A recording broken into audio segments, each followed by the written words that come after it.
Hearings Manager Thomas, good morning. This is the Energy and Carbon Management Commission. It is August 9th, and we will start with the roll call. Thank you. Commissioner Ackerman, Here. Commissioner Cross, Present. Commissioner Mesner, Here. Commissioner Oath, Here. Commissioner Robbins. Here. Mr. Chair, you have 5 commissioners present. All right, great to see everybody. This is our general business meeting on April 9th of 2025. We start with commissioner comments, and if everybody's okay with it, I would like to start comments by calling upon Deputy Director of Operations Greg Duranolo for an update concerning the Gallatin well. Mr. Duranolo, thank you for being with us. Can you give both the commissioners and all of those listening in an update on the situation? Maybe start by describing the situation. Maybe not everybody's read the news. Good morning, Chair Robbins. Thank you for the opportunity today to provide a brief update. My name is Greg Duranlo. I am the Deputy Director of Operations here at ECMC. And as you mentioned, this has been in the news, so forgive me if I repeat what you've already seen, heard, read in the news or from other sources. So on Sunday, April 6th, 2025, at approximately 5 p.m., crews conducting well completion work at a Chevron site in rural Weld County, approximately 1 mile south of Gallatin, experienced an incident that led to the loss of well control at one well on a 16-well pad. The location is called the A0701 pad, and the ECMC location ID number is 483510. The crew mustered away from the well with one non-life-threatening injury. This is still an active and emergent site, and folks on site are actively working even up to this morning, to manage the situation. First responders have jurisdiction at the site until they declare that the incident is no longer emergent, and we are grateful for the leadership and leaders at Weld County Office of Emergency Management, the Gallatin Fire Department, Eaton Fire Department, Greeley Fire Hazmat, Colorado State Patrol, and others for their round-the-clock leadership there. Emergency responders leverage their expertise and experience, and we support them. Even though these events are thankfully exceptionally rare, we are pleased that the response to this incident has been so well coordinated by the local emergency services, and we will continue to support their work at the scene. ECMC has had personnel on scene all day Monday and Tuesday and are back today. The most immediate priority for the Office of Emergency Management is public safety. I understand that 20 local residences have been evacuated since Sunday evening, and out of an abundance of caution, the local Gallatin Elementary School has been closed at the direction of the Office of Emergency Management. I'll refer to them as OEM from here on. The other immediate priority for everyone, including the operator, is regaining control of the well. To that end, Chevron has hired a third-party expert in loss of well control situations. Once the well is controlled and it becomes safe to do so, site investigation, assessment, and cleanup will begin. At that point, and upon release of the site from OEM, the Energy and Carbon Management Commission has regulatory authority over the site at the well, the pad, and the impacted areas, and Colorado Department of Public Health and Environment has regulatory oversight over air quality around the site. In the meantime, resources from numerous regulatory agencies continue to coordinate our responses and oversight.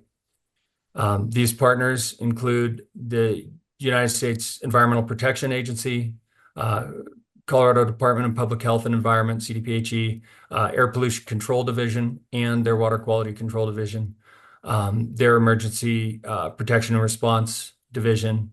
Colorado Parks and Wildlife is on site as well, assessing potential impacts to wildlife in the area. Weld County is obviously taking an active role, and many others.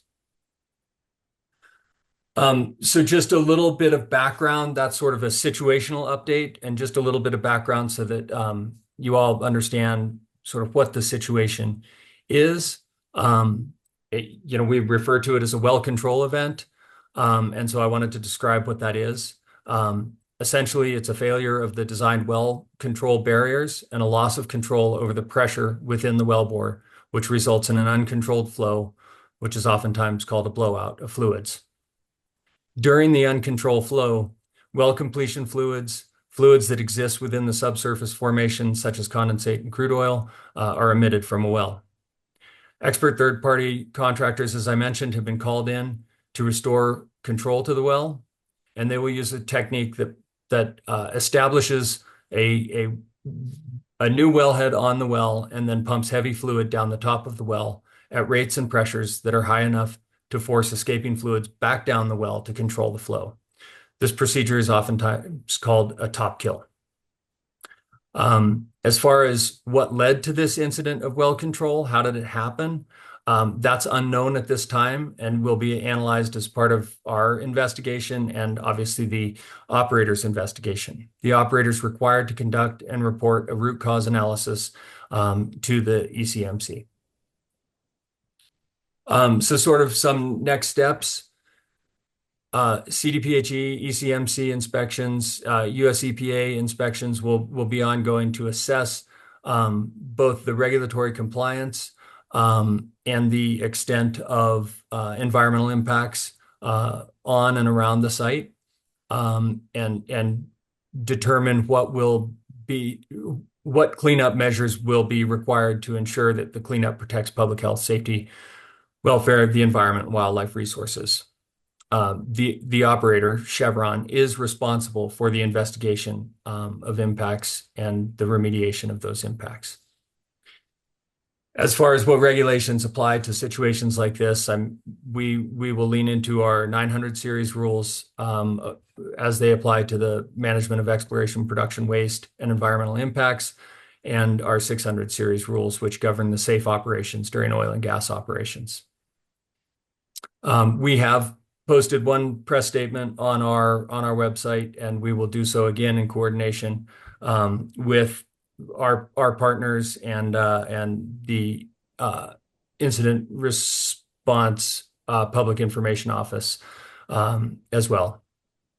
That's all the remarks I have, but I will conclude just with a big note of gratitude to those responding to this incident. That team is working tirelessly and with incredible expertise as they prepare to get this situation back under control. In particular, from ECMC, Jason Gomez, Kyle Wagner, and Abdul El Najdi have been out at Incident Command daily and will continue to be there as necessary and as the situation progresses. And then just again, echoing our thanks to our partners at OEM and so many others out on the scene. With that, I am available for any questions you or commissioners may have. Thank you very much, Mr. Geronimo. I really appreciate the update. You indicated in your remarks on the sort of the fact that this is unusual. I don't recall something like this happening in the 6.5 years I've been at ECMC. Can you speak a little further to the typicality or non-typicality of this as an event? Yeah, I mean, this is an exceptionally rare event. I've been here at the agency since 2010. I can remember one other well completions control event similar to this. I believe that was in 2017. So yes, it is exceedingly rare. There have been thousands of wells drilled and completed in that time frame with two events. Without incident. So yeah. Really appreciate that. Thanks again for the update. Commissioners, are there folks with questions for Mr. Geronimo? Commissioner Ackerman? Thank you. Thanks for the report, Deputy Director Geronimo. Very helpful, and thank you for the work that we're doing. You mentioned that we have ECMC personnel on site now during this emergency phase, and you also mentioned that the operator would be responsible for the investigation and the remediation subsequent to that. Can you talk a little bit about staff personnel interactions at that point and or oversight from ECMC? Sure. And excuse me. Thank you for the question.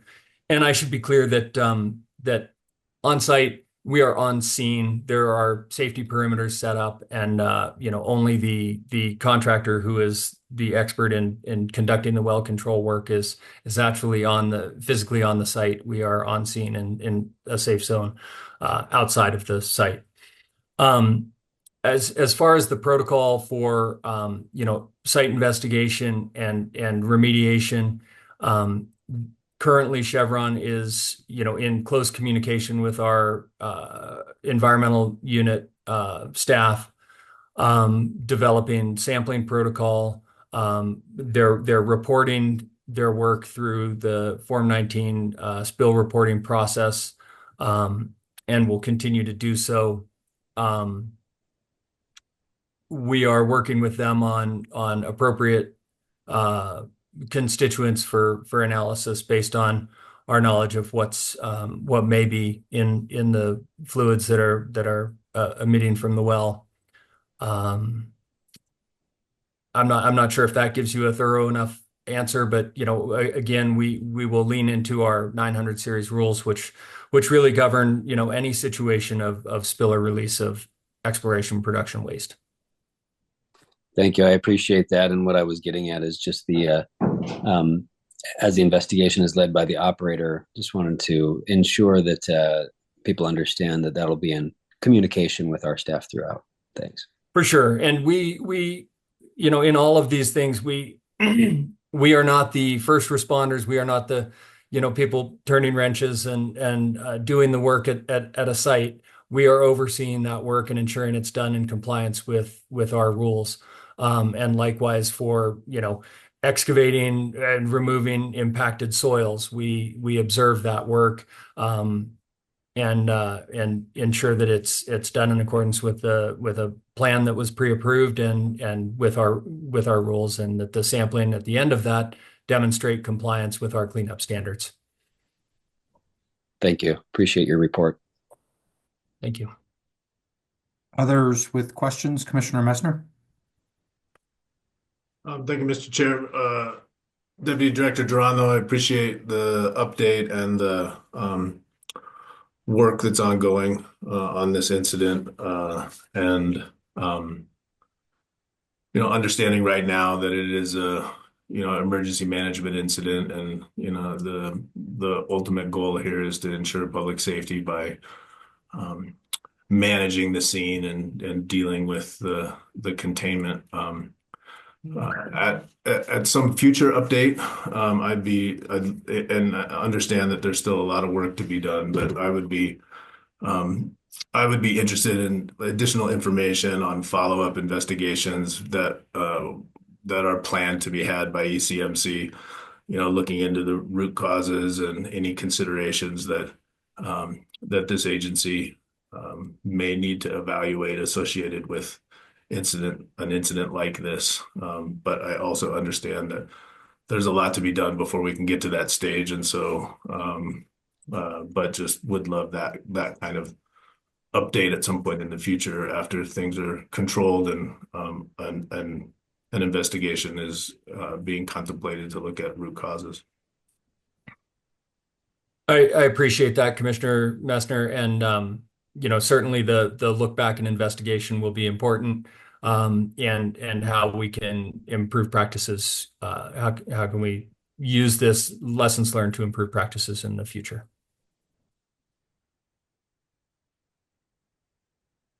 Further questions?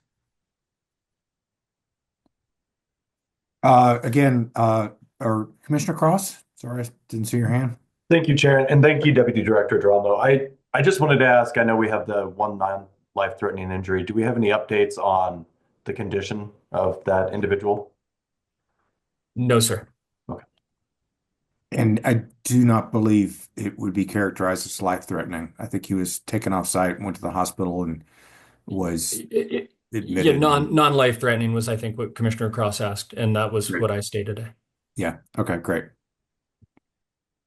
All right, Deputy Director Durano, thank you very much. Appreciate you Thank you being for your here time this today. morning. Yeah. We are continuing in the commissioner comment stage. Anybody else with comments? Moving to consent agenda. Does anyone have questions on consent? Seeing none, would move approval of consent. Do we have a second? Second. Motion and a second.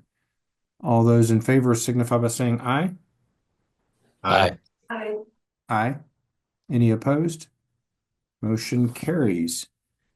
All right. Next up, I believe we're going to hear from Sabrina Trask on the director's report on approved operations in the ozone non-attainment area for the upcoming 2025 ozone season. That's a mouthful, Ms. Trask. Can you help us out with it? I will sure try. Thank you, Chair Robbins. Good morning, commissioners, and thank you for allowing me to present to you this morning. For the record, my name is Sabrina Trask, and I manage ECMC's Cumulative Impacts and Energy Transition Unit. So I just wanted to take a few minutes this morning to go over some slides with you. I'll try to keep it fairly short, and unfortunately, there's no cool photos or anything. The Cumulative Impacts and Enhanced Systems and Practices rules, which went into effect December 15th, 2024, require operators to make regular reports to ECMC regarding their compliance with APCD's NOx intensity. One of those reports is the new Form 2D, which was adopted as part of our recent rulemaking. So I'm here today because Rule 316B5 requires the director to provide a summary to the commission by April 15th of every year to describe operations that have been approved for the upcoming ozone season between May 1st and September 30th in the ozone non-attainment area. So this is the first of those annual updates. Next slide, please. So quickly, just an overview of Rule 316B. Some of the requirements for operators for the Form 2D. This is again only operations in the non-attainment area, and this form is submitted by operators who are seeking to conduct pre-production and production operations between May 1st and September 30th of 2025 within the ozone non-attainment area. The requirement in the rule is for operators to submit a Form 2D. This is a new form that we've called the Emissions Intensity Assessment. That requirement, or that deadline rather, was February 15th. As part of the Form 2D, operators include information from their APCD interim NOx intensity information report. So this is a Reg 7, I believe, APCD Reg 7 requirement for operators to submit their interim intensity report. This report was due in November of 2024, and it is based on operators' preliminary calculations for their operations that they conducted from May 1st to September 30th of 2024. The Form 2D then also includes a narrative description of any enhanced systems and practices that operators are planning to use. And I've got an asterisk by that. I do want to talk a little bit more about ESPs a little bit later in this presentation. There's some nuance there that is critical for understanding Form 2Ds for this year. The Form 2D also includes a narrative description of an operator's ability to not exceed their intensity target in the upcoming ozone season, and a narrative description of what operations they plan or they're requesting permission to conduct in 2025 compared to the previous two ozone seasons. So compared to what they did operationally in 2023 and 2024. The form also gives operators a chance to provide any other demonstration of compliance with their APCC NOx intensity. Next slide, please. 316B, our Rule 316B also instructs the director on how staff will review the Form 2D. So this is broken down into this slide for pre-production operations, and the next slide discusses our review of production-only operations. So for pre-production operations, I want to just highlight, actually for all Form 2Ds, whether it's pre-production or production, I want to highlight that the director's staff initially confirms the information provided by the operator in the Form 2D with data that is published on APCD's website. So we do use information provided by APCD on their website, and there's a link in this slide, which I think will be shared with everybody after the presentation. So for pre-production operations, if the Form 2D indicates the operator was below their NOx intensity target by 20% or greater, the director is instructed by our rules to approve the Form 2D and authorize any pre-production operations for the upcoming ozone season. If the Form 2D indicates the operator was not below target by 20% or more, or was not compliant at all with the target, the director can either approve the Form 2D and authorize pre-production for the upcoming season or require additional review. This additional review would include the operator providing a detailed list of all pre-production operations planned. So that would be location IDs, location ID numbers for locations that are to be constructed, API numbers for wells that are to be drilled or completed, that sort of information. The director may also seek consultation with CDPHE staff, and the director may require that the operator reduce the number of proposed operations they're planning for this upcoming season. Or the director may determine that the Form 2D should be denied, in which case no pre-production operations are allowed between May 1st and September 30th. To be clear, that's not a rescission of an operator's approved Form 2A. This is just saying that an operator cannot perform those pre-production operations between May 1st and September 30th. Next slide, please.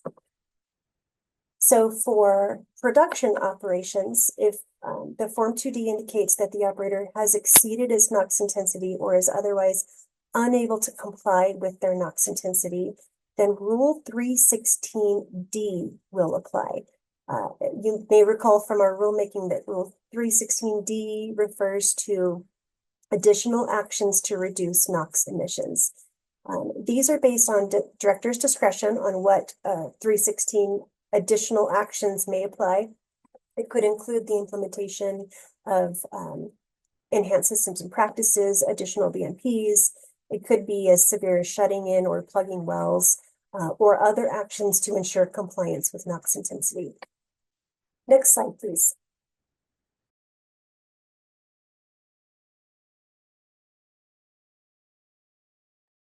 So the good news is that for this first round of Form 2Ds that we've received, our first season to review this, we have exceptionally good results. Of the 16 operators who are subject to NOx intensity who have submitted Form 2Ds to ECMC, 14 of those 16 are considered over compliant. That's a term that was developed as part of our sort of informally developed in our cumulative impacts rulemaking. I think it's a good term. It indicates operators who are staying below their NOx target by 20% or more. In looking at the Form 2D information for these 14 over-compliant operators, the average rate of over-compliance is 40% below their targets, below their intensity target. Their intensity ranges between 22% below target, which is just barely over that 20% cutoff, as much as 88% below target. Of the 14 operators who have met that 20% benchmark, 9 of them are planning pre-production operations this coming season. Those 9 operators indicated in their Form 2Ds that the operations they're planning to do are generally very similar to operations in 2024. This includes sort of a similar number of wells to be drilled, a similar number of days for drilling, a similar number of days for completions, consistent use of BMPs year over year. So there is a fairly high level of confidence that these operators will be able to conduct these pre-production operations this upcoming season and remain in compliance, if not over compliant, with their interim target. We haven't approved these 14 Form 2Ds yet. We do have a couple of technical glitches, as this is a new form that we've just rolled out earlier this year. And since this is the first time operators have used this form and submitted it, we have identified, with the help of our operators, some minor technical glitches that we're going to do some cleanup. So as we continue working to refine the form, these 14 Form 2Ds will be approved in the next week or two. Next slide, please. So of the 16 operators subject to NOx intensity, one operator is compliant. They were really close to meeting that 20% over compliance target. They came in at about 14% over compliance. This operator does plan to complete 10 wells this summer, which is fewer well completions than they conducted last summer. So likely they will remain compliant and with their NOx intensity target, and hopefully can even become over compliant due to the less due to fewer operations planned this summer as what they did last summer. Their Form 2D will also be approved, again pending minor corrections related to the launch of the form. Next slide, please. So we did have one operator that has indicated that they are not compliant with their NOx intensity. In fact, they significantly exceeded their NOx target. Their Form 2D indicated that they drilled and completed one well in 2024. They are not seeking any pre-production operations in 2025. They wish to just continue their production operations only. So this Form 2D is pending additional review because of the non-compliance.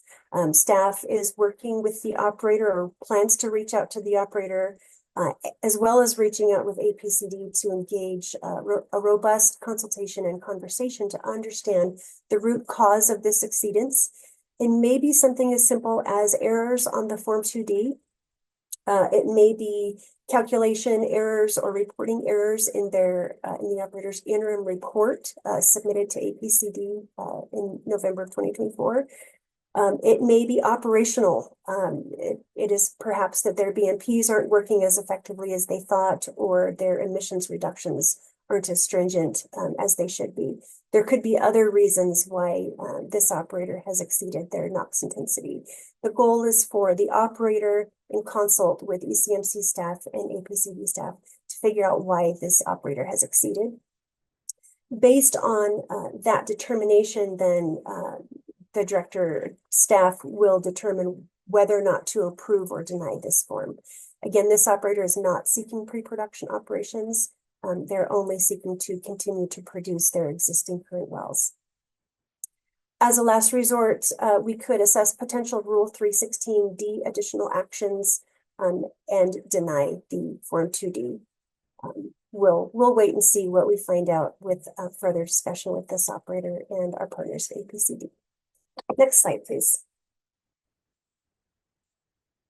So a little bit of nuance with our rules, as this is the first year that we've had these rules and the first year that we've had this form. I think there's a little bit of confusion. I was also confused and had to do a very thorough review of the rules, because it's been 6 months since I had them up on my screen every single day during rulemaking. So the Form 2Ds that have been submitted this year do not require the inclusion of the enhanced systems and practices. Specifically, Rule 316C1A, those ESPs only apply to new locations for which a Form 2A is submitted on or after January 1st, 2025. So we have received, ECMC has received Form 2As submitted as part of OGDP applications since January 1st, 2025.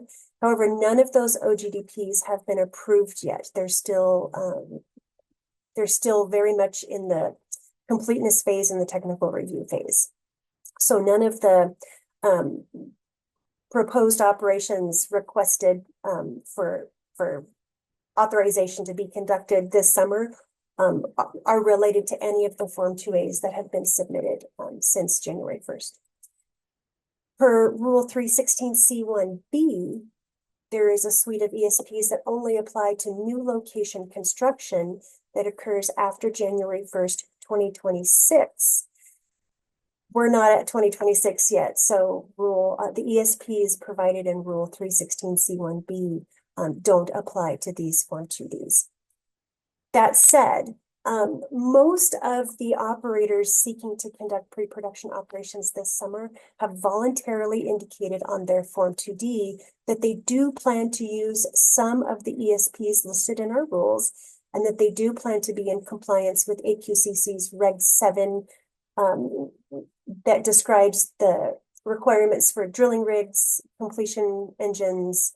I think those regulations specify within cumulatively impacted communities and or disproportionately impacted communities. So generally, the operators who are seeking to conduct pre-production operations this summer are already committing to using those ESPs, some of those ESPs, even though they are technically not required by our rules. Next slide, please. And this is my last slide.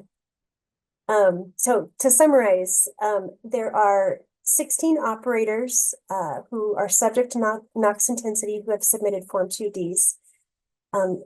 10 of those operators are seeking to conduct pre-production operations, and all 10 of those are in compliance with their NOx intensity targets. Operators are generally operating well below their NOx intensity targets based on the initial November 2024 APCD NOx interim report. A couple of additional points of note, the data that results from operators summarizing throughout 2024, so January 1st through December 31st, 2024, this is what APCD calls their on-gear annual report. These are due to APCD in June of 2025, so this summer. This will be the first annual report that includes NOx intensity data. February, so that means that next year's Form 2Ds that are due to ECMC in February of 2026, those Form 2D submittals will have the 2024 annual report as well as the 2025 interim report. So next year's Form 2Ds will have both the annual report and the interim report as a basis for determining their NOx intensity status. Additionally, the Form 2D, as I mentioned, will undergo some minor revisions, and we will issue some operator guidance sometime this year, definitely prior to February of 2026.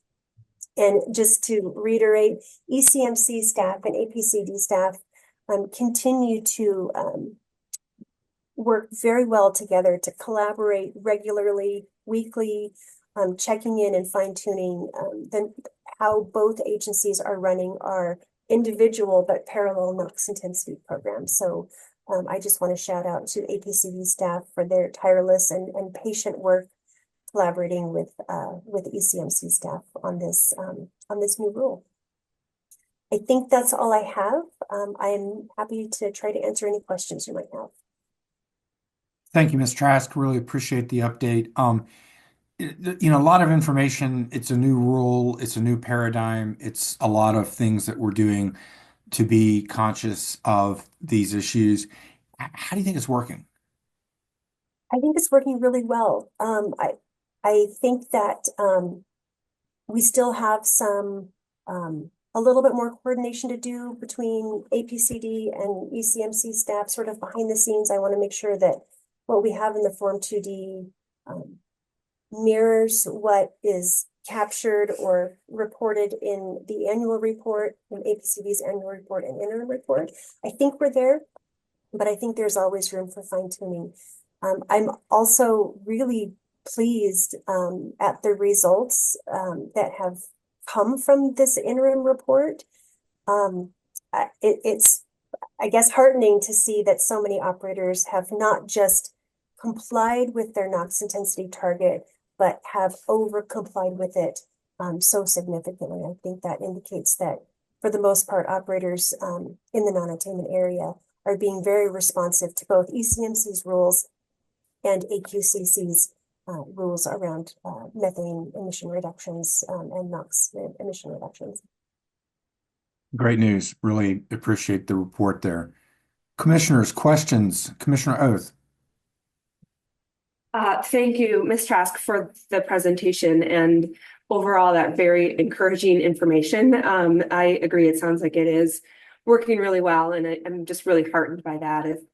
It's just extremely important for this effort to reduce NOx from the oil and gas sector by the required percentages.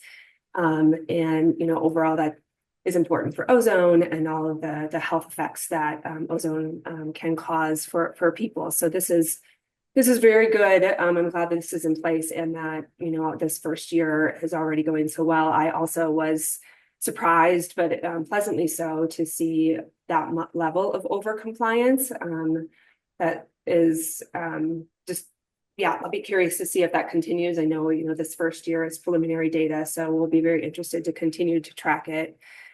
For the one operator who was not in compliant and is not proposing pre-production operations this ozone season, but production operations, appreciate that you all are continuing your review and assessment of what potential actions are necessary to ensure compliance this summer, which ultimately is what this whole rule is about. So appreciate that there's more work to do there. Would love to get an update once you have had a chance to better assess whether it was reporting errors or BMPs that are needed, or a combination of both, and what is decided there. Not sure exactly of the timing of that, but would really appreciate an update when that information is available. Yeah, definitely happy to make a repeat appearance before the commission once we have that information determined. Great. Well, thank you to you and your team for jumping in on and implementing this so well. Thank you. Other questions? Commissioner Cross? Thank you, Chair, and thank you, Ms. Trask. I do want to say thank you as well. This was very helpful. I'll be honest, I was not hoping to see more that were underperforming, but I was almost hoping to get an understanding of what was or was not working. And so I too would be interested in hearing with the one non-compliant operator, getting a better understanding if it is something BMP related, if it's something technology related, what can we do as commissioners to make sure that we are doing everything possible to lower those NOx emissions? And so I do appreciate the hard work for that, and thank you for that. And I also am looking forward to kind of hearing what the investigation into that one operator may show, so we can better understand what we can do. Yeah, definitely. I'll make a point to come back with that information. Other questions for Ms. Trask?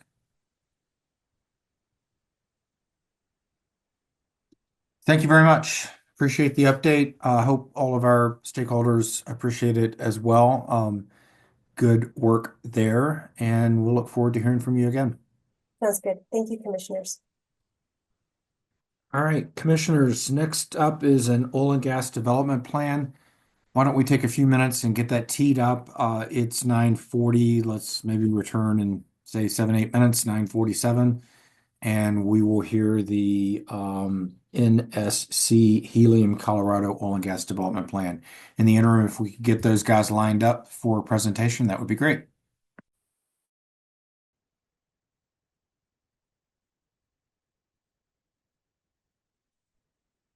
All right, welcome back.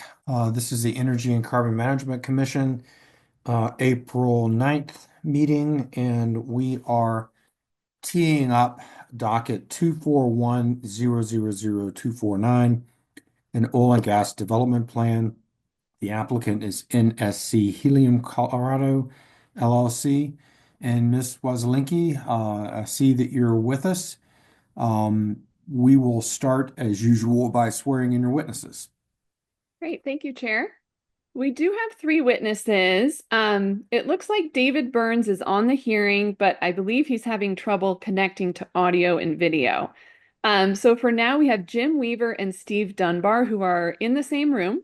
And maybe Mr. Davenport, we can start with them. And if we need David to speak, maybe we can swear him in when he figures out his technology issues. As long as that works for the chair and the commission, that's fine with me. Great. Okay.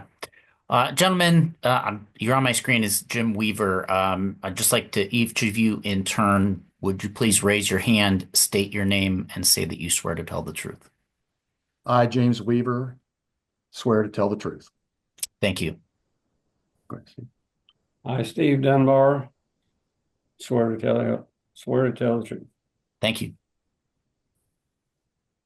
Thank you. And David, I'm not sure if you can hear us. I'm assuming with no video and audio, we're just going to maybe give him a minute, but we can start our presentation. So we'll go ahead, Chair, if that's okay, and start sharing our PowerPoint. That sounds great. And I see your PowerPoint. Looks like you're trying to get it into screen share, and now it is in screen share, so you're good to go. Okay, thank you. Well, good morning again, Commissioners. My name is Kelsey Wazelinki with Jost Energy Law, and with Jamie Jost, we represent NSC Helium, Colorado in the Bison OGDP before you today in docket 2410-00249. On behalf of NSC, I would like to thank Los Animas County for its participation through the OGDP planning process, ECMC staff, the director, and CPW for their efforts on this OGDP. I was going to turn it over to David Burns to give a quick overview of NSC, but if he can't connect to audio yet, and he's not sworn in, I believe Jim or Steve would provide that update next. So we'll switch to the next slide. Right. So I'll go ahead and take over. My name is James Weaver. I work with Blanca Peak Resources, who is a working interest partner in this project with NSC, who will be the operator of the project. And I can give you some background. David Burns, who is also on the call, is the president of NSC Helium Colorado. And NSC is a privately held company, upstream exploration and production of helium, and they're headquartered in Lafayette, Louisiana. They have successful operations in Arizona, Utah, and are currently building a further processing plant in the Hogback area of New Mexico. The Bison OGDP is NSC's first hearing before the commission, but members of the team, myself and Steve here, are not new to helium exploration in Colorado. In fact, I live in Colorado and have done a lot of the front end work here on the project. And I'm a geologist and petroleum engineer, and that's right in my area of expertise. We also have a partner company that we operate, Aon Petroleum Consultants, where we do consulting work, reserves work for oil and gas companies and financial institutions. In Colorado, our main focus here is the Permian age Lion sandstone. Most of us are familiar with this sandstone. It outcrops in Lyons, Colorado, where it was quarried and probably still is. We see the faces of that in a lot of buildings and things like that. It's probably most prevalent example of the Lion sandstone exists as Garden of the Gods in the western side of Colorado Springs. However, here on the eastern side of I-25 and farther south, it only exists below ground. And that's what we're exploring for here. NSC and Blanca Peak both understand the importance of protecting natural resources and working with the landowners and local government. We're proposing here some shallow wells to be drilled with air, and we're working with a single landowner on range land, and we've already obtained county permits from Los Animas County for this work. At this point, I'm going to turn it back over to Kelsey. Thank you, Jim. The Bison OGDP is proposed for 5 new locations in Los Animas County to develop 5 vertical wells targeting the Lion sandstone. The 5 proposed locations are shown on this map and labeled BP Fee 125, Keller 114, NSC Fee 126, Stanley White 123, and Stanley White 223. The mineral development area for this OGDP includes 2,640 acres of unspaced lands to be developed on NSC's 100% leasehold under Rule 401B. The 5 proposed locations are on lands owned by a single surface owner covered by 1 surface use agreement. The locations will be relatively small disturbances between 2.35 and 2.84 acres each. Each working pad surface will be approximately 2.07 acres, Each production pad after interim reclamation will be approximately half an acre. All produced gas will be piped underground to an off-location helium processing unit operated by NSC. There, gas will be concentrated, compressed, and loaded onto a tube trailer for transport to market or further processing. I'll now pass the presentation back over to Jim Weaver to continue. Thank you, Kelsey. I'm going to walk through a brief explanation of this proposed development and setting. There'll be one conventional vertical well for each of the locations, each 5 locations. Wells will be drilled approximately 1,400 feet deep with no hydraulic fracturing, no stimulation or flowback. The wells will be drilled with air, with a contingency to use water-based drilling mud that's actually described and accounted for in our application materials. Drill cuttings, any formation water and drilling fluids will be removed for disposal.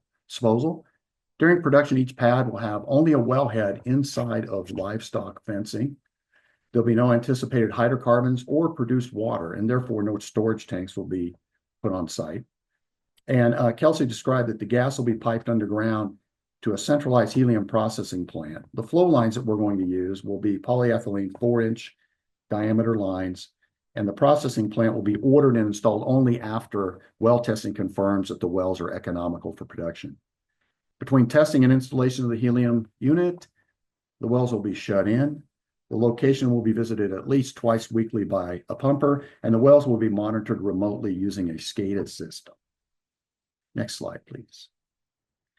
To orient where these locations are, you drive south to Pueblo, on through Walsenburg, and then exit at the town of Aguilar, which is exit 34 on I-25, and then northeast approximately 9 miles.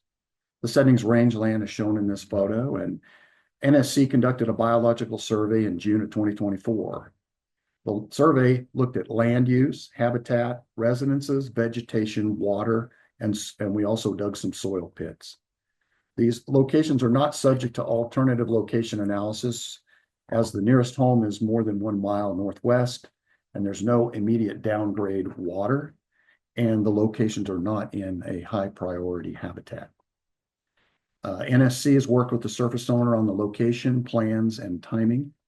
There were no public comments or petitions filed with this, and Los Animas County did review our locations using a copy of the Form 2As and their own proprietary form, and issued us minor oil and gas facility permits on December 11th, 2024.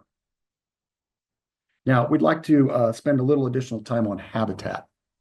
The off-location and flow line map submitted to OGDP shows that if the wells are developed for production, a 4-inch polyethylene line for each location would gather at the location of the Stanley White 223 location as shown in the prior maps.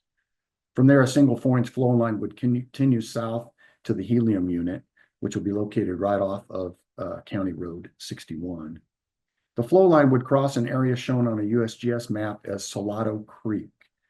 The Salado Creek is designated as a high priority habitat under Rule 1202C1R for native fish and native aquatic species conservation waters. Where the pipeline would cross is shown in this photo. NSC began consultation with CPW in August of 2024 and continued through October and November. We revised the wildlife protection plan during consultation, and CPW found that BMPs for this area address their concerns. As such, NSC will limit disturbance by using a ditch witch to make a 1-foot cut and then roll the pipe in and smooth the soil over the top, seed and water.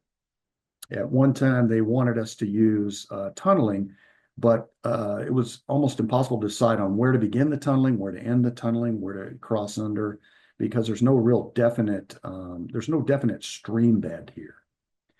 Now, as with my last slide, I'll just highlight BMPs for the Rule 304C plans. For wildlife, the locations would avoid high priority habitat and storage tanks.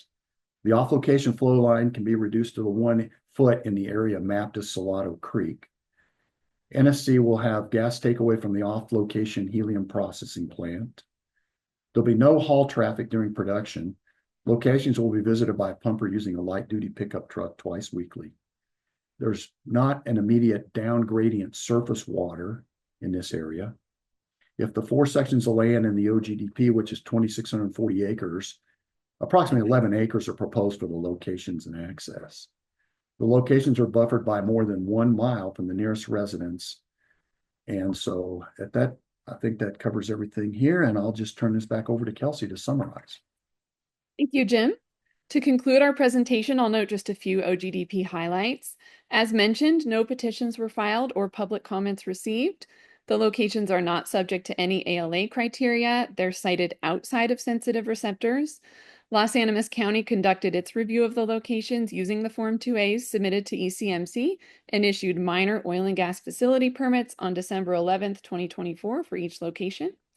Los Animas County was also provided with notice and an opportunity to comment. CPW was consulted extensively on the off-location flow line and provided its determination on the appropriateness of a 1-foot wide disturbance in the area south of the locations. The proposed siting and best management practices protect and minimize potential adverse impacts to public health, safety, welfare, the environment, and wildlife resources, and protect against any adverse environmental impacts on any air, water, soil, or biological resource. And finally, NSC agrees with the COA listed in the director's recommendation, which states that prior to commencing drilling operations, operator will provide ECMC all financial assurance required under Rule 702. And so for these reasons, we respectfully request approval of the NSC Bison OGDP application and approval of the Form 2As for the BP Fee, Keller, NSC, and Stanley White locations. And this does conclude our presentation. I think we can take the PowerPoint down and our team is open for questions. Great, thank you very much. Commissioners, the team is open for questions. Does anyone have questions?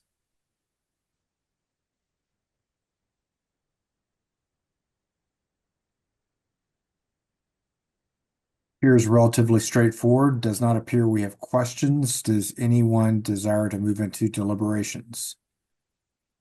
Commissioner Cross and then Commissioner Ackerman. I just want to quickly say that I'm in favor of this application. I like the avoidance and minimization measures. And so I'll let Commissioner Ackerman speak, but I'd move for approval with the condition of approval presented in the application. Commissioner Ackerman. Thank you, and I'll second that motion. I appreciate the application materials as well. I did have original concerns about the operator's suggested alternative approach to CPW's request to bore under Salado Creek. As was noted, that's mapped as 1202C native aquatic species, high priority habitat. I was helped very much by Table 6 in the wildlife plan and the narrative associated with the wildlife plan. And I wanted to thank you for the extensive conversation with CPW. I think that actually resulted in a better way to minimize the impact of flow lines to Salado Creek. Generally, boring is the most appropriate approach in these situations, but I appreciate the brief but helpful conversation on that as well today, and I'm in favor of the measures that you've taken. Thank you very much. All right, commissioners, we have a motion and a second. Is there further discussion on the motion? Seeing none, all those in favor of the motion signify by saying aye. Aye.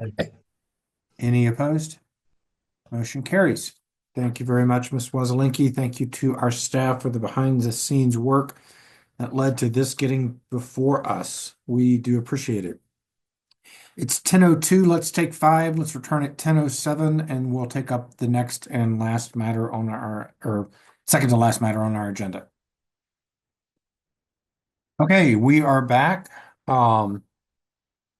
We are now taking up docket 240900210, a Bison 4 operating oil and gas development plan. Ms. Wazelinski. Thank you. Good morning, Chair. I wasn't sure if Director Kavanaugh was going to speak first, but our witnesses are here on the hearing and ready to be sworn in. Mr. Thomas, do we have Mr. Kavanaugh? Mr. Chair, we do not have Mr. Kavanaugh in the attendee list. I'm not sure if someone from Weld is intending to speak on his behalf. We have not heard, but if that is the case, please raise your hand and we'll elevate the appropriate person from Weld County.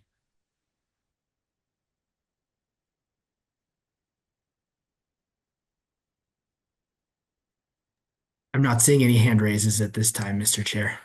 Then we'll go ahead with the swearing in of the witnesses. Thank you, Chair. Look, I see three people, I think, as witnesses on my screen. I'll ask each of you in turn to raise your hand and say that you swear, state your name and say that you swear to tell the truth. I'll start with Ms. Gillen, please. I swear to tell the truth. Would you My name state is your name? Katie Gillen, Thank Bison you. Oil and Gas.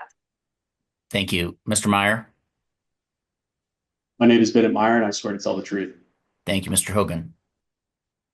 I'm Ian Hogan, swear to tell the truth. Thank you.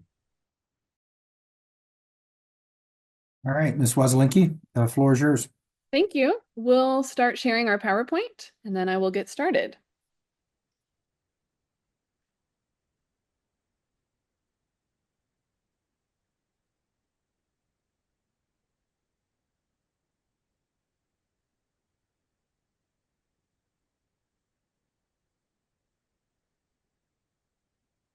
Perfect. There we There go. you go. Looks good. Okay. Well, good morning again, commissioners. My name is Kelsey Wozlinski with Jost Energy Law. And with Jamie Jost, we represent Bison 4 Operating LLC in the Dorado 36 OGDP before you today and docket 2409-00210. We would like to thank Weld County for its support and participation in the WOGLA process for the Dorado 36 OGDP, and also ECMC staff and the director for their efforts on this OGDP. Next slide. This OGDP requests that the Commission establish an approximate 1,920 acre drilling and spacing unit for the development of 10 new horizontal wells in the Niobrara, Fort Hays, Codell, and Carlisle formations. The OGDP requests that the Commission approve a new Form 2A for the new Dorado 36 pad for the development of 10 new horizontal wells. The proposed location is in Weld County, and the 1041 WOGLA permit was approved in December of 2024. No Rule 304B ALA criteria apply to the proposed Dorado 36 pad, and Bison has committed to several BMPs to avoid, minimize, and mitigate potential adverse impacts, which Bison will describe today. To highlight a few, Bison is planning on a Tier 2 CNG dual fuel drilling rig with battery assist, CNG-powered engines for completion with Tier 4 backup, and has committed to oil, gas, and produced water takeaway. And finally, Bison has complied with all notice requirements for the Dorado 36 OGDP. No formal petitions were filed and no public comments were received on the Form 2A. I'll now turn it over to Katie Gillen to continue the presentation. Good morning, commissioners. Thank you for your time and attention today as we present our Dorado 36 OGDP application. Here with me today and available for questions are Ian Hogan, Executive Vice President of Exploration and Geoscience, and Bennett Meyer, Land Manager at Bison. Next slide. Bison Oil and Gas 4 has been before the Commission previously, so I will just quickly provide an overview of the company. Bison 4 was formed in early 2023, although the Bison team has operated in the DJ since 2015. We operate solely in the DJ in both Colorado and Wyoming and employ just over 100 people in the state. Next slide. We would like to provide an overview of our permitting timeline for this OGDP and the local government siding with Weld County. Our 1041 WOGLA pre-application meeting for the Dorado 36 was held May 29th, 2024. CPW and ECMC staff attended and expressed no opposition to the proposed location. CDPHE was notified but did not participate. 3 alternative locations were reviewed during the pre-application meeting. None of these alternatives were determined to be more protective or to further reduce overall impacts to cultural features. It was determined that the proposed Dorado 36 location in 7 North, 63 West, Section 36, as presented in this application, best avoided cultural features. No ALA criteria apply under Rule 304B2. The 1041 WOGLA application for the Dorado 36 was approved on December 12th of 2024, and there was no public comment received.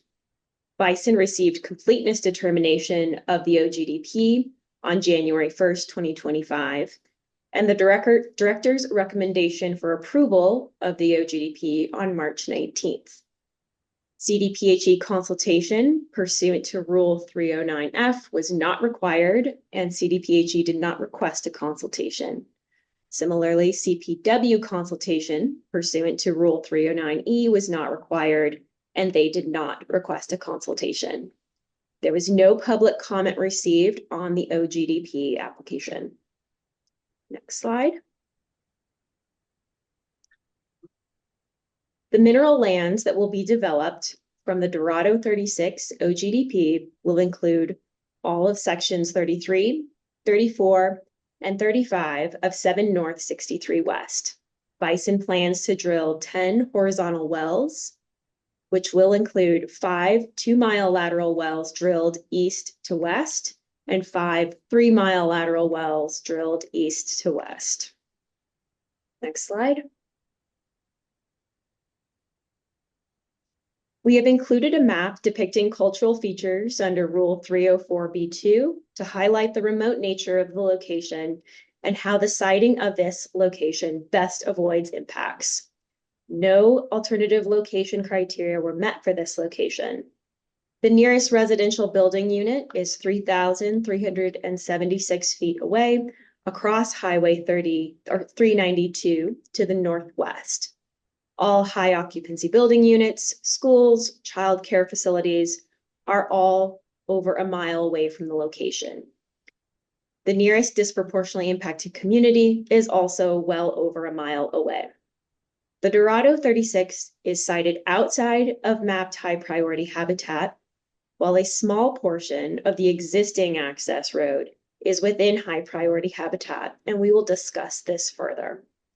Bison carefully selected this location to avoid impacts. As such, no ALA criteria applies. Next slide.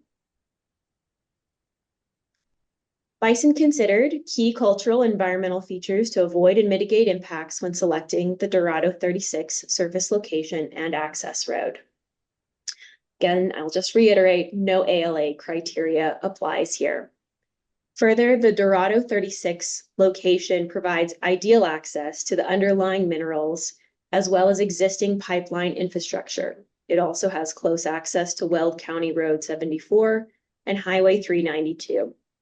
This location allows us to maximize mineral development and minimize surface impacts by drilling 10 total wells, which is inclusive of 5 3-mile lateral wells. Finally, this location will utilize an existing access road, which significantly reduces additional disturbance for access construction. Bison believes this is an excellent location and aligns with the objectives to avoid and minimize impacts from new development of oil and gas. Next slide. The location is in a remote area, zoned agricultural in unincorporated Weld County. During the construction phase, the disturbed area will be 16.6 acres. Once interim reclaimed, the pad will be 6.4 acres.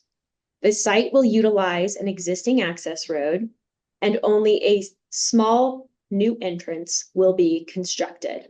And this portion is outside of the high priority habitat. Access will be off Weld County Road 74 and Highway 392. And Bison has an executed SUA with the surface owner. The production facility will have 10 new wells. There will be oil, gas, and produced pipeline from the start of construction. And storage tanks will be equipped with a vapor capture design, which captures 100% of tank vapors during operations, which significantly reduces associated emissions.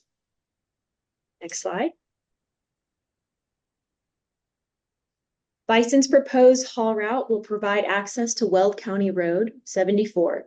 From there, 100% of traffic will go west on Weld County Road 74 and then head north to Highway 392. 50% of traffic is expected to go east. This haul route has been reviewed and approved by Weld County. Bison's siting rationale for the access road includes it avoids homes, schools, and child care facilities. Some of our traffic reduction BMPs include pipeline for all three phases, oil, gas, and produced water.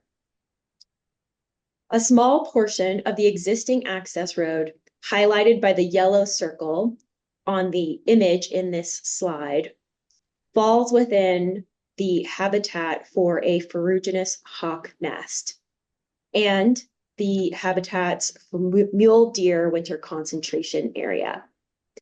Bison commits to avoiding and limiting road improvements for the portion of the road within high priority habitat during the timing stipulation for the ferruginous hawk nest, which is March 1st through September 15th. Next slide. Pending permit approval, Bison plans to develop the location in accordance with the estimated operational timeline shown here. Pad construction would commence September 2025, followed by drilling in October of 2025, completions January of 2026, flowback February of 2026, with production anticipated March of 2026. Interim reclamation would follow in May of 2026. Bison intends to fully develop this DSU in a single occupation. Next slide. Bison has included best-in-class BMPs to avoid, minimize, and mitigate impacts during drilling and completions. And these include Group 2, drilling mud, because it shortens drilling duration, which in turn reduces our overall emissions during the drilling phase. Additionally, there are no residential building units within 2,000 feet of this location.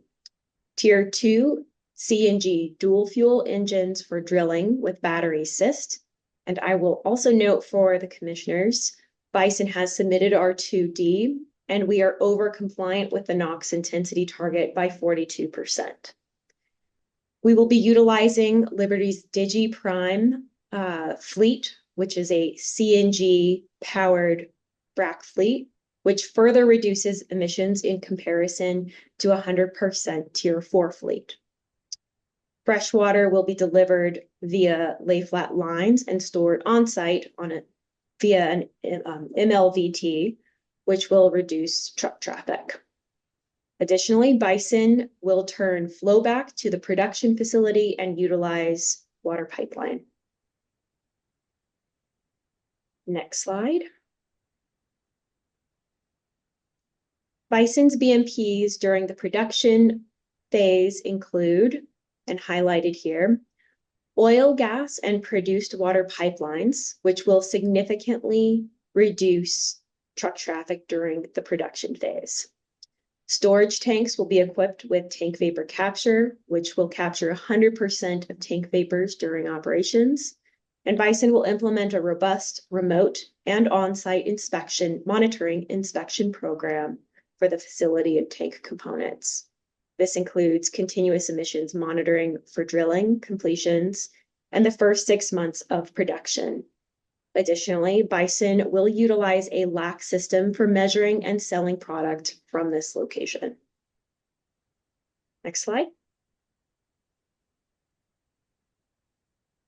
The Dorado 36 surface location is wholly outside of high priority habitat, and therefore no CPW consultation was required and none was requested by CPW.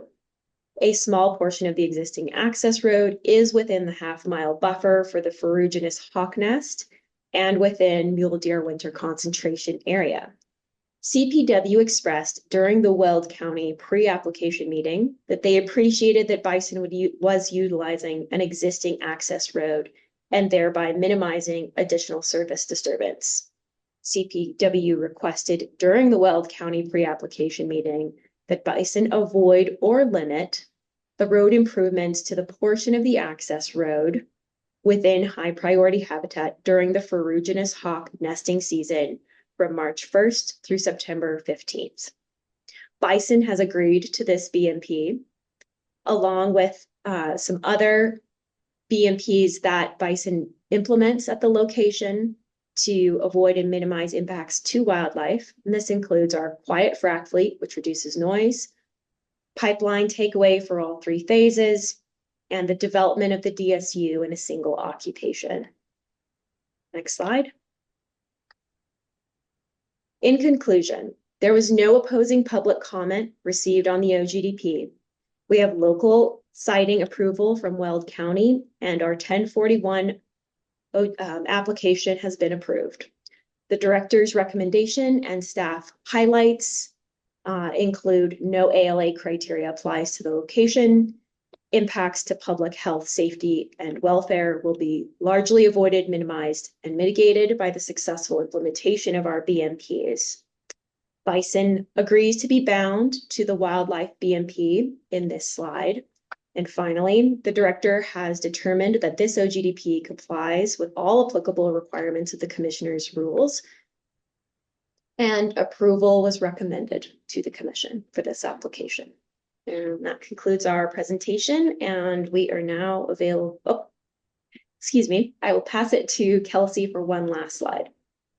Thank you, Katie. And I'll just reiterate, this does conclude our presentation. This just shows our relief requested. We respectfully request approval of the Dorado OGDP, and our panelists are open for questions. Great. Thank you very much for the presentation. If we could pull the presentation down, I'll be able to see everybody a little bit better. We now have the panel open for questions. Commissioners. Mr. Chair, I'm sorry to interrupt. Go ahead. We do have Brett Kavanaugh from Weld County, if you'd like to allow him the chance to speak briefly. Yeah, absolutely. Mr. Kavanaugh, good to have you with us. We just heard the presentation on the Dorado 36 OGDP. Would love to hear from Weld County. No, we appreciate it, and thank you for your patience. I was stuck in another meeting, so apologies to Bison and the commissioners for not being here earlier.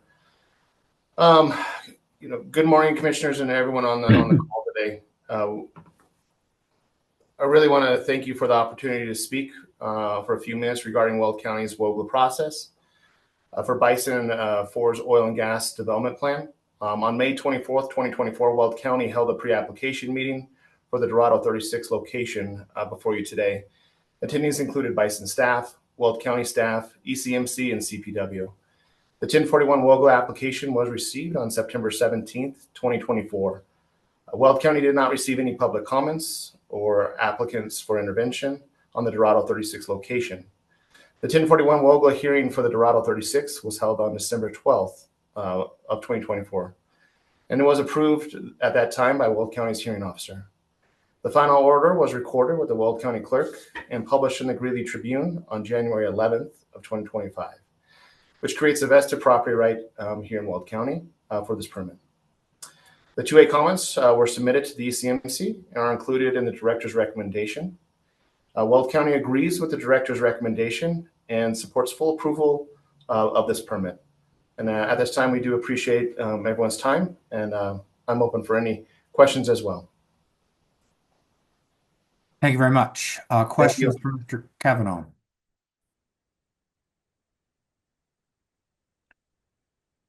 Again, appreciate you being with us. Always appreciate Weld County's perspective on locations within its jurisdiction. So thank you for being with us. All right. With that, we then would turn to the panel from the applicants for questions. Commissioner Messner. Thank you, Mr. Chair. Thank you for the application and the presentation. The question I'm going to ask isn't my decision making is not hinging on this, so I appreciate the citing of the application. I appreciate the 3-phase takeaway on this application, but there was a statement in there around the utilization of Group 2 drilling muds and the fact that it would speed drilling up. And so I had followed up with a number of different sources after reading that. All would disagree with you on that they've indicated that there's no difference in drilling speeds associated with proper utilization of Group 3 drilling muds versus Group 2 drilling muds. And while that decision in this particular application, where there's not necessarily sensitive receptors associated, in proximity to this application, and as you indicated that you're compliant with your NOx intensity targets, and I think this is important to discuss here a little bit because the utilization of Group 3 drilling muds is often part of our decision-making criteria. And so I'll give you a chance to share your thoughts on why you think it speeds up drilling, because that's not been the feedback that I've gotten kind of unanimously from other people that I've talked to. Thanks for that question. I can't really speak to maybe why the others believe that it's faster. In our experience, Bison has drilled around a day to a day and a half on average faster using Group 2. In addition to that, Group 3 does require more chemicals to maintain the same properties necessary for drilling Group 2 is also known as D822. That's sort of its commercial name. And it just doesn't have the same lubricity. The NeoFlow or Group 3 drilling mud does not have the same lubricity as D822. So in order to maintain the composition necessary for drilling, it results in the need for more chemical maintenance of the mud, NeoFlow does, which requires, more trucking of those chemicals on site and then also storage of those chemicals on site. And so in addition to what Bison has experienced in our drilling operations in reduced drilling times, there is also this operational impact from additional trucking that's required for the NeoFlow mud and to maintain the chemical composition necessary for drilling. So that's why, given the emissions anticipated from the D822 are very minimal for this location, and also the fact that we do not have any residential building units nearby. So odor is typically the concern associated with D822 versus NeoFlow mud. We believe that the Group 2 drilling mud is more protective for this location. Okay. Well, I don't know if I agree with you or not. I think more information needs to be developed on this, but at the same time, I acknowledge your comments around sensitive receptors, and so I think as we look at the cumulative impacts report that comes out in the next few months, it'll indicate that drilling muds actually do have significant emissions associated with them, and so is something to be considered. But appreciate your application and your presentation. Thank you.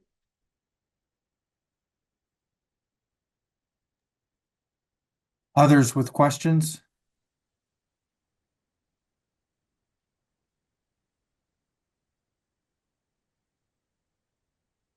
All right, seeing no further questions, we move to deliberations. Does anyone care to initiate deliberations?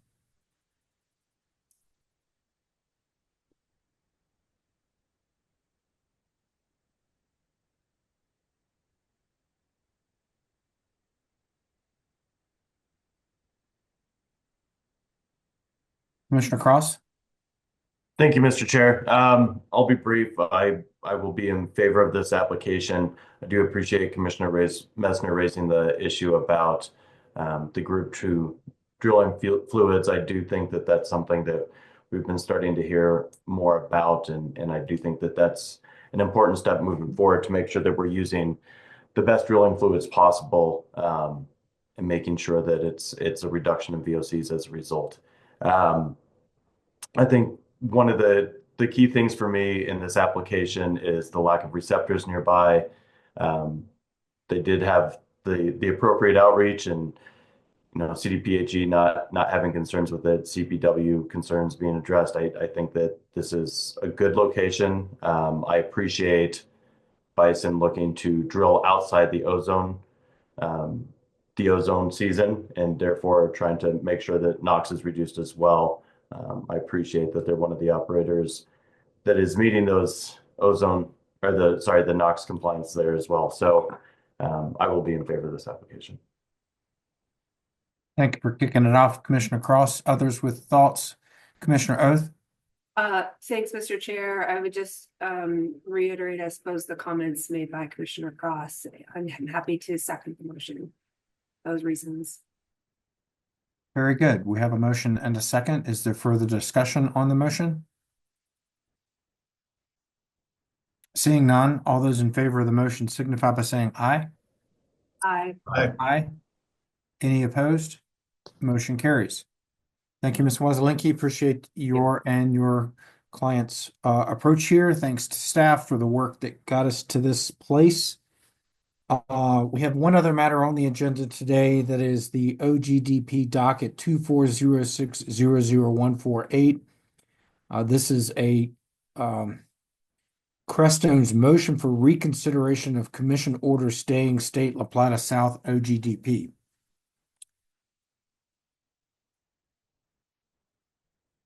Good morning, Ms. Jost. Good morning. We've got your motion. We've all read it, obviously. For the record, I want to iterate, not reiterate, that I have gone back and listened to all the proceedings of last week. And so I'm fully able to hear this case. And so just wanted everyone to be aware of that. I've also read the motion. If you've got a short presentation, I'll give you a few minutes for that at this point. I do, Chair. I've got about 10 minutes just for purposes of making the record. It might be 10 to 12 minutes. And then could I ask Mr. Dan Harrington to be elevated to a panelist as well?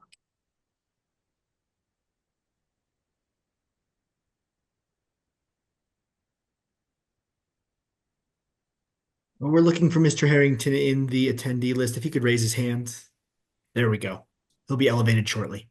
Perfect. Thank you, Mr. Thomas. Thank you, Chair. And Angie Davenport, I assume we probably need to swear in Mr. Harrington. Yes, if he's going to be a factual witness, though, I'm not sure why we're having a factual witness. And Mr. Davenport, I can help on that. Mr. Harrington is actually appearing with me just in case the commissioners had any questions for Crestone specifically as the operator as part of our motion to reconsider. I'm not planning on presenting him as a witness. I'm just going to present, again, a few minutes of oral argument. All right, well then let's just proceed to oral argument. And if we get to a point where we feel there's a need to ask Mr. Harrington a question, we'll make sure that he's stating the truth. Great. Thank you so much, Chair. With your approval, I'd like to go ahead. Go ahead. Wonderful. Thank you so much. Well, good morning, commissioners, staff, members of the public. My name is Jamie Jost of Jost Energy Law, and I, along with my partner, Kelsey Wazelinski, represent Crestone Peak Resources Operating LLC in the State La Plata South OGDP application and this motion for reconsideration before you today in docket number 2406-00148. Thank you for docketing Crestone's motion for today, as we greatly appreciate the recognition of the immediacy of a decision on this issue.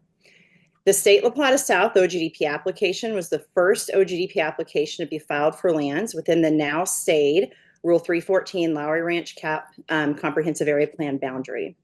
The 32,000 acre Lowry Ranch Cap Order 535-1490 was approved by this commission on August 7th, 2024, but due to the judicial review sought by Maverick Mineral Partners 2 LLC, a 69-acre leasehold interest owner whose interests are outside of the cap and are miles away from the state's La Plata South OGDP, the Denver District Court stayed the Lowry Ranch Cap Order on January 29th, 2025. While stayed, the only issue in front of the court is whether Maverick was appropriately dismissed from the commission cap hearing and not the cap itself. The current stay of the Lowry Ranch Cap Order also stayed the Rule 314 incentives granted by the order, and also the grant of preliminary siting approval for the State La Plata South oil and gas location, among other things. The court's order also stayed the substantial protections provided by the Lowry Ranch cap order. Crestone has, however, informed both ECMC staff and this commission that without question or hesitation, Crestone agreed to voluntarily comply with the Lowry Ranch cap conditions of approval to ensure that those protections of public health, safety, welfare, environment, and wildlife existed for the state La Plata OGDP. Crestone is not relying upon the Lowry Ranch cap order for the state La Plata South OGDP application that's the subject of this motion for reconsideration. On April 2nd, 2025, Crestone and its subject matter experts were prepared to present the state La Plata South OGDP application to this commission. Crestone had prepared a full presentation that evidenced full compliance with ECMC OGDP and drilling and spacing unit rules, as well as detailed evidence of the alternative location analysis relating to the state La Plata South oil and gas location. Before Crestone was afforded due process to proceed with its properly noticed, properly published, and uncontested OGDP application, the commission voted to indefinitely stay the OGDP application based upon a frivolous allegation by a non-party, non-owner in or near the state La Plata South OGDP lands that had a hollow statement that proceeding on any OGDP in the Lowry Ranch cap would somehow violate the district court's January 29th, 2025 order that expressly and directly stayed only the Lowry Ranch Comprehensive Area Plan in order number 535-1490. The commission's decision to indefinitely stay the OGDP application was based solely on this 11th hour unfounded allegation, and that decision is a manifest error of fact and law that results in manifest injustice to Crestone. Crestone's construction schedule for Q2 of 2025 and the drilling and completion schedule for Q3 of 2025 for the state La Plata OGDP continues to be immediately and significantly delayed and impacted by the commission's decision. Crestone respectfully requests that this commission reverse its April 2nd decision based upon the information that was set forth in detail in Crestone's motion for reconsideration immediately filed on Thursday, April 3rd, the day after the hearing, and the information provided during this oral argument today. If the commission reverses its April 2nd decision, then Crestone requests that the commission allow Crestone to present the OGDP application today to prevent further prejudice, delay, and harm to Crestone's operations and development of its real property. The first standard of review applicable to this motion for reconsideration is found in Colorado Rule of Civil Procedure 121, Section 1-5, Subpart 11. The rule provides that a party moving to reconsider must show more than a disagreement with the court's decision, and a motion must allege a manifest error of fact and law that clearly mandates a different result or other circumstance resulting in manifest injustice. Manifest is legally defined as apparent, clear, obvious, unquestionable, and evident. Manifest injustice is the outcome in a case that's plainly obvious and unjust. The Colorado Court of Appeals has provided that great prejudice is equivalent to manifest prejudice and confirmed the definition of manifest as capable of being readily and instantly perceived, obvious, and overt. The second standard of review applicable to this motion for reconsideration is whether the commission's decision was based on good cause. Under ECMC Rule 410L, this provides that the commission may for good cause cancel, stay, or continue any hearing to another date. Here, the commission has the burden of proof to make appropriate findings of fact and conclusions of law on the record prior to issuing a stay for a good cause. However, there's no finding of fact or conclusion of law in the record or in the subsequent written order that provides any evidence of support of the commission meeting its burden under Rule 510L. The applicable facts are lengthy and are set forth in our motion for reconsideration, which is part of the record in this matter, and I will not repeat all of them, but I will provide a short summary.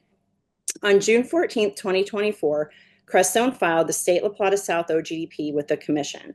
On August 7th, the commission approved the now stayed Lowry Ranch cap, which mandated expedited review of OGDPs. That order was included as Exhibit 1 to our motion. On October 27th, at the request of staff and feedback from the OGLA and permitting reviewers, Crestone amended the state La Plata South OGDP and filed that amendment with the commission. In late December 2024, the OGDP was deemed complete, was noticed, mailed via certified mail to all interested parties, and was published per ECMC rules. No petitions were received. On January 27th, the ECMC held a Rule 511 local public hearing in Arapahoe County. on the state La Plata South OGDP, and that hearing was also publicly noticed. On June 29th, in Maverick's action for judicial review of the Lowry Ranch cap order, the court issued an order staying the cap, but specifically stayed only order number 535-1490. There's zero mention in the order of the state La Plata OGDP docket number, which has been publicly available since June 14th, 2024, as part of the court's stay order. And Maverick expressly stated to the court during the stay hearing that Creststone's pending permits and unit applications would not be paused by a stay. You can see Exhibits 2 and 3 submitted with our motion for that specific testimony from Maverick. From December 20th, 2024, when completeness occurred, through April 2nd, 2025, Creststone prepared for hearing on the OGDP and more specifically continued to prepare for construction of the second quarter 2025 and drilling and completions in the third quarter of 25. At all times, from June 14th, 2024 forward, the state La Plata South OGDP had publicly facing hearing and permit information for review by any member of the public, including Maverick. But then less than 48 hours prior to the April 2nd hearing, Maverick, who had not petitioned or did not file any form of public comment in the La Plata State South OGDP matter, sent an email to the ECMC claiming that the OGDP would be in violation of the court's order staying the cap order 535-1490 if it proceeded to hearing and was approved. The email had no supporting evidence as to the applicability of the court's order staying the cap and merely threatened contempt against the ECMC. That email chain was included as Exhibit 4 to our motion. That threat resulted in the Commission's decision to indefinitely stay the state La Plata South OGDP application, and that order is attached as Exhibit 5. When evaluating the situation at hand, it's clear that the Commission committed several manifest errors of fact and law that resulted in manifest injustice to Creststone. The April 2nd decision to indefinitely stay the state La Plata South OGDP must be reversed in compliance with Colorado law. First and most importantly, the district court's order does not stay the state La Plata OGDP application or corresponding hearing. The plain language of the court order clearly states that it's only applicable to the Lowry Ranch cap order 535-1490 and does not state that it applies to a proposed OGDP within the Lowry Ranch cap boundary. There's no mention of the state La Plata South OGDP docket number in the court order, and there should not have been. This is because it was made clear to the court by Maverick that any stay of the Lowry Ranch cap order would not delay any permit or unit application pending with the Commission. This is a manifest error of fact by the Commission. Second, the Commission's direction to Commission counsel to seek guidance from the court on the meaning of the court order only further delays an otherwise approvable OGDP application. Obtaining guidance from a court is not likely to obtain, obtaining guidance from a court is not likely to obtain I'm tripping over my words, is not like obtaining guidance from another state agency where an immediate decision or an immediate discussion can occur on an issued order, rule, or policy.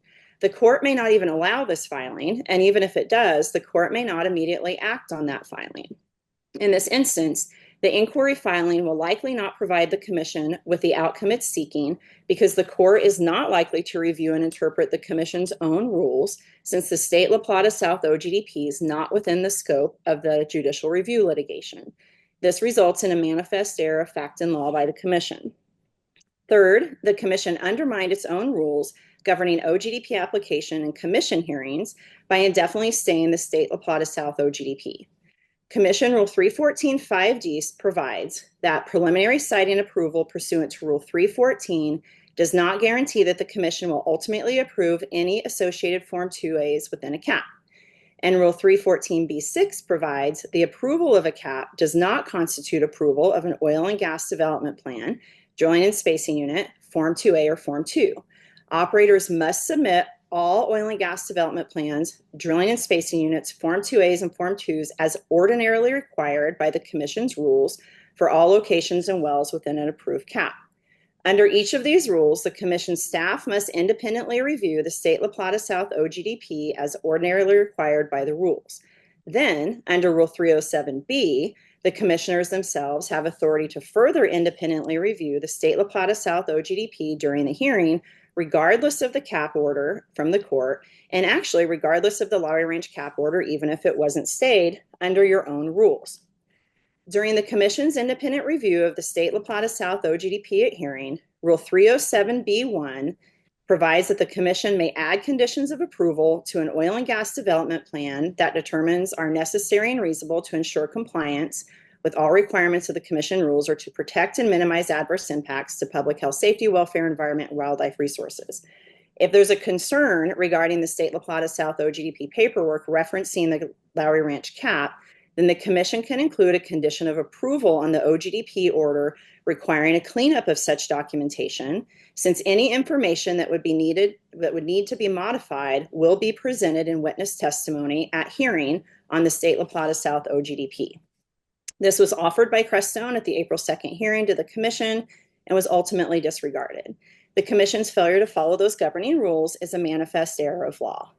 Fourth, the commission's failure to process the State La Plata South OGDP in an expedited fashion from the time period of August 7th, 2024 to January 29th, 2025, a total of 175 days, pursuant to the mandates of Rule 314B3, significantly contributes to the continuing harm to Crestone's development plans and operations in the State La Plata South OGDP.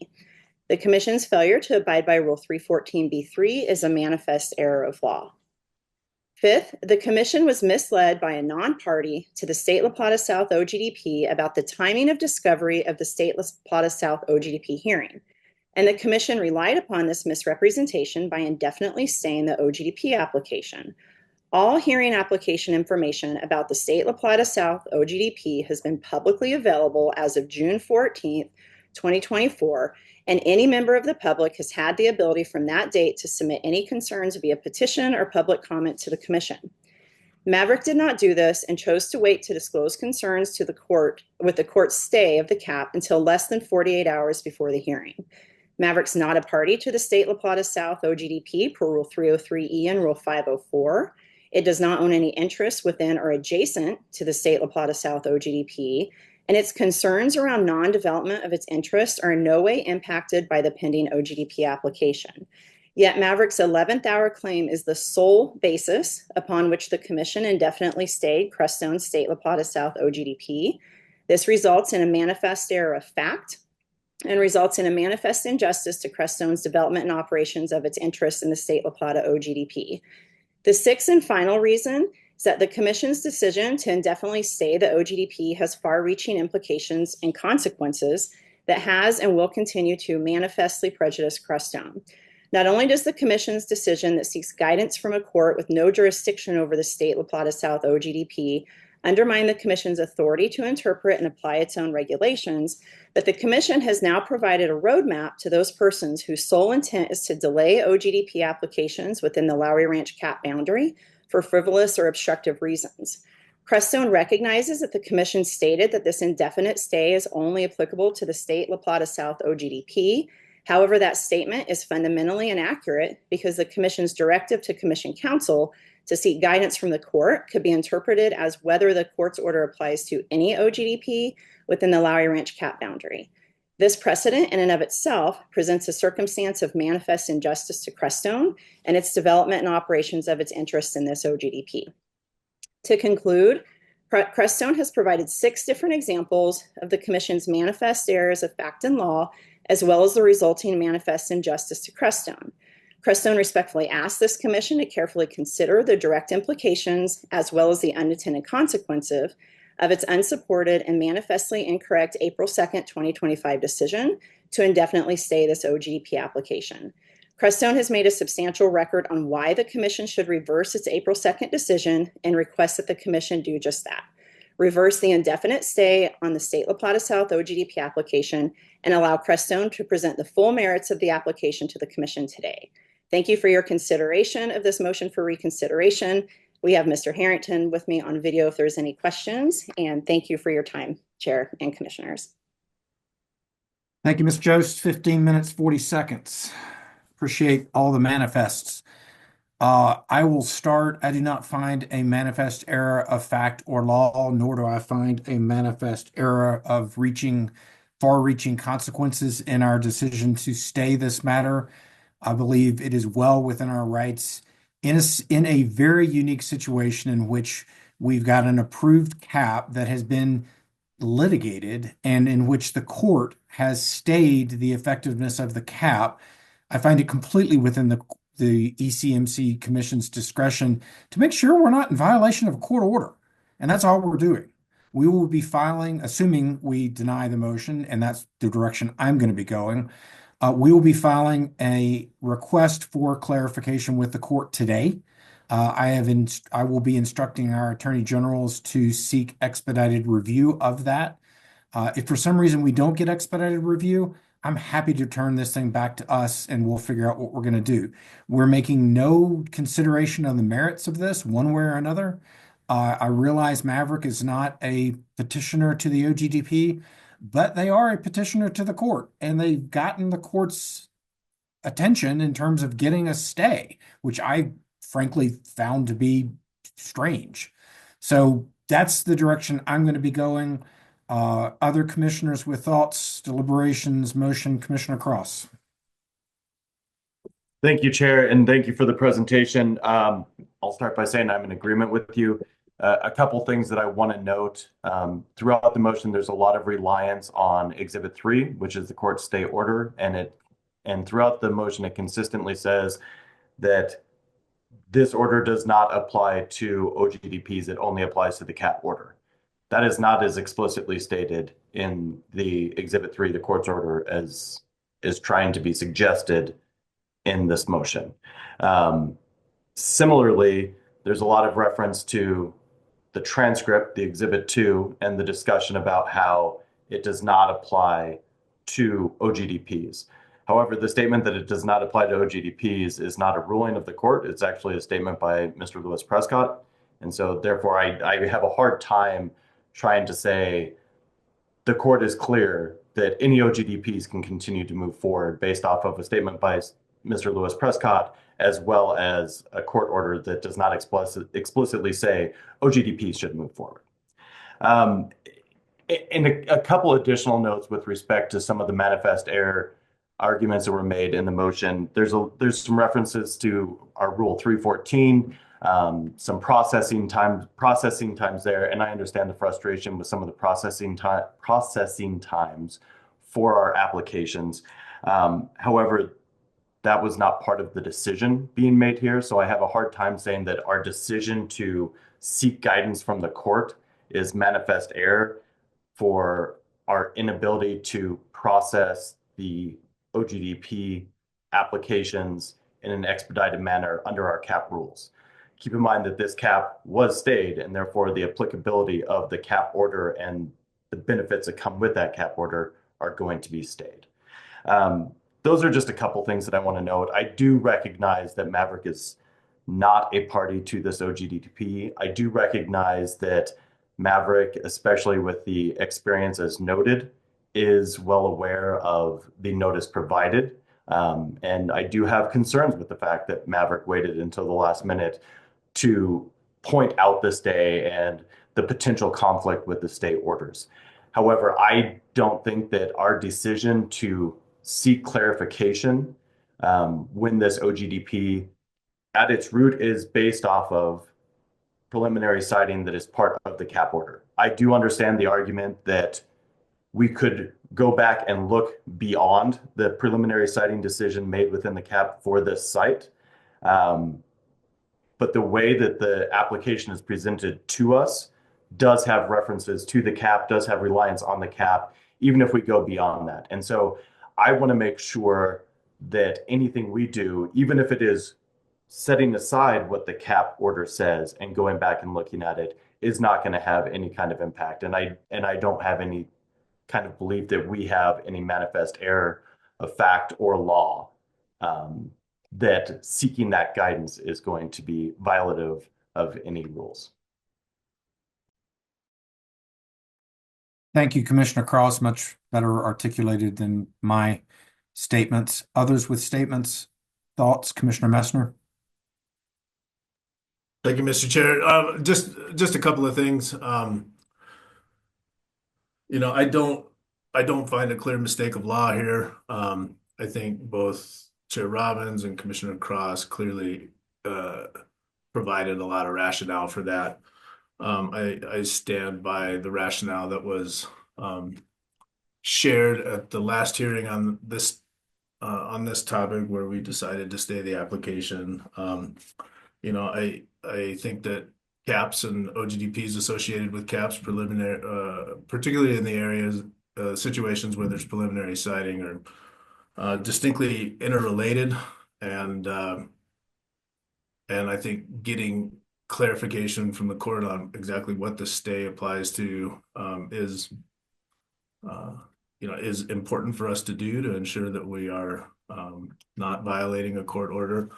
I think Ms. Jost actually in her motion kind of highlighted the fact that they were interrelated in citing Rule 314, which is cap rules and expecting the application of expedited timeline reviews on this particular OGDP as a rationale for her motion. And so those 314 rules are two caps and do indicate that OGDPs and caps inside, or caps and OGDPs inside caps have related characteristics. And so I think it's important for us to get this guidance. And so with that, I would make a motion to deny the motion if it's an appropriate time to do so, Chair Robbins.